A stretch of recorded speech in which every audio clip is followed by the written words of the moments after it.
let's build what will probably be the simplest part of our entire process here, and that's this base down here.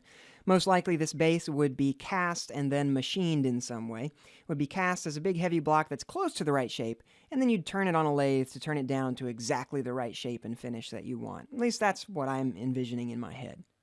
So to create that, first let's go to Insert Components, drop it down, say New Part, and then click on the front plane of our assembly to actually place that part in here, such that its front plane is coincident with the front plane of our assembly. Then it's going to create a sketch for us by default. I'm going to hit the red X to discard changes and exit, and then click on here to rename this part our base. That's fine. It's in square brackets, so let's right-click that, save part in external file, and click OK. So now we have a base file outside of our assembly. We'll right-click this and open it in a new window. Insert, Part. Once again, we're going to grab that master model and bring it in. And in this case, really all we need are the surface bodies, right? We actually don't need the unabsorbed sketches. Let's just click OK.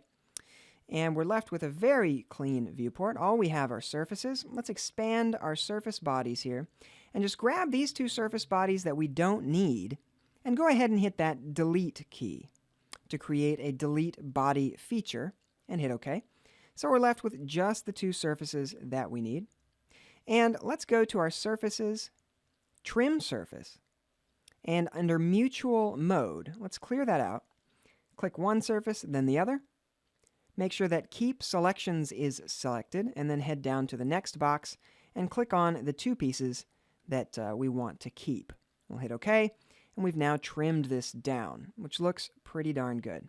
Just fine with me. Next, let's go to our appearances and find those transparent appearances. I'll just grab a yellow one and make this thing yellow so we can see what's going on. You see we have black edges here where the surfaces are knit together, and blue edges on the outside edges, aka the naked edges if you're coming from Rhino. That's what they're called in Rhino. And we want to make this into a solid, and there are lots of ways that we could do that.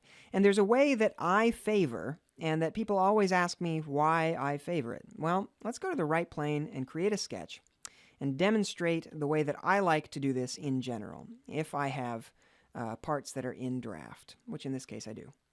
And that is to create a rectangle that's bigger than my part. Doesn't matter how big. I'll take that top plane and make it collinear with the top edge of my box so that I'm sure that it's in exactly the right place. Just make it plenty bigger than my part. Then head up to Features, Extrude Boss. Instead of Blind, I will say Up to Surface, click that surface, and hit OK. That fills in that area as a solid, but keeps that original surface body intact, and then I can hide that and get it out of the way.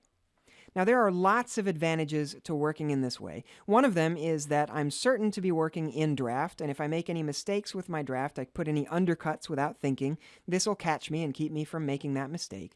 Another kind of pragmatic benefit is that it lets me keep this surface body, whereas using thicken or other methods where I would create more surfaces and knit them wouldn't let me keep that surface body. It would consume the surface body. Anyway, there are a lot more advantages. We'll talk about those as they arise. I'll go to the Mirror tool and go to the right plane, and under Bodies to Mirror, choose that body we just created. Make sure that Merge Solids is checked down at the bottom, and then click OK. Then we're left with a full base, and I just need to make sure that this does not cut anyone because it is extremely sharp. Let's go to our Fillet tool. And in the fillet type, I'll choose Face Fillet, and I'm going to do a 2mm fillet, choosing one face, and then the other face. That looks good. Then down in the Fillet options below, choose Curvature Continuous, and click OK. That'll give us a nice, clean, rounded edge fillet. Now up here on the top and bottom, we actually don't need anything quite so fancy. I'll just go to my Constant Radius Fillet and put a 1mm fillet on both top and bottom just to make it look a little bit more realistic, a little bit more lifelike. And that's going to be just fine. Now in reality, we would probably have a threaded thing that would come up out of the top of this so that we could screw this in to the rest of the base, the rest of the housing.